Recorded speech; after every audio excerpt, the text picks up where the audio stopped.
सास अम्मी हो सकती नहीं, है? मेरा बहुत बहुत ज्यादा I am against this notion. सास सास रहेगी और बहू भी बेटी नहीं हो सकती।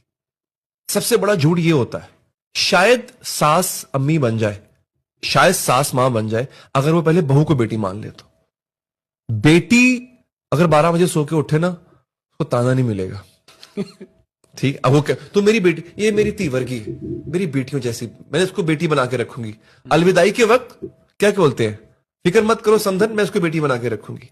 तुम्हारी बेटी तो रात को लेट भी सो जाती है, सुबह लेट उठती है, सुबह उठ के नाश्ता नहीं बनाती पूरे घर का, उसके ऊपर कोई जिम्मेदारी नहीं है।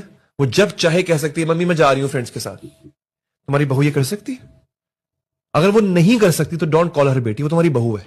और अगर वो तुम्हारी बहू है तो फिर तुम मां का दर्जा एक्सपेक्ट नहीं करो उससे, तो तुम्हें वो सास बन के तुम सास रहोगी। फिर उसके लिए प्रॉब्लम पता क्या आता है बहू और सास का? हम मर्दों का प्रॉब्लम ये है, हमें बहू में बीवी में मां चाहिए होती है। और जिस रोज मां को पता चलता है ना कि ये मेरी बीवी में मां ढूंढ रहा है वो बिफर जाती है। एक प्रॉब्लम ये है, अब ये बात थोड़ी सी मैं खुली करने जा रहा हूं और ये हकीकत है।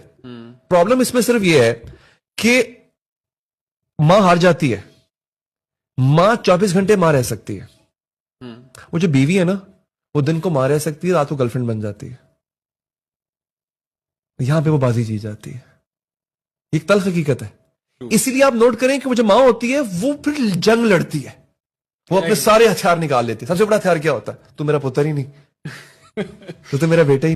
अब प्रॉब्लम यह है, जब आप औलाद को इन्वेस्टमेंट समझोगे और फिर शादी होने के बाद आप ये एक्सेप्ट ही नहीं करोगे, आप ये कबूल ही नहीं करोगे, now he has to share his time, life, finance, attention with someone else, and a major part of all this will go to someone else.